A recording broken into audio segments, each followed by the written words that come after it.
இந்த நாளுக்குரிய வேத வசனம் லூக்கா எழுதின சுவிசேஷம் 2வது அதிகாரம் 10வது வசனம் 11வது வசனம். தேவதூதன் அவர்களை நோக்கி, பயப்படாதிருங்கள், இதோ எல்லா ஜனத்துக்கும் மிகுந்த சந்தோஷத்தை உண்டாக்கும் நற்செய்தி உங்களுக்கு அறிவிக்கிறேன்.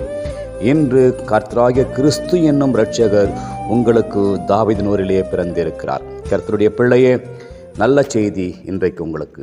ஏனென்றால் உங்கள் பாவங்களை போக்க, உங்களை நித்தியத்திலே சேர்க்க ஆண்டவராய் கிறிஸ்து என்னும் இரட்சகர் உங்களுக்காக பிறந்து விட்டார். தைரியமாயிருங்கள், விசுவாசியுங்கள், அவருடைய நாமத்தை பிரஸ்தாபப்படுத்துங்கள். ஜெபிக்கலாம். நல்ல தகப்பனே, எங்களுக்காக இந்த பூமியிலே பிறந்து வளர்ந்தவரே, நன்றியோடு துதிக்கிறோம், ஸ்தோத்திரிக்கிறோம்.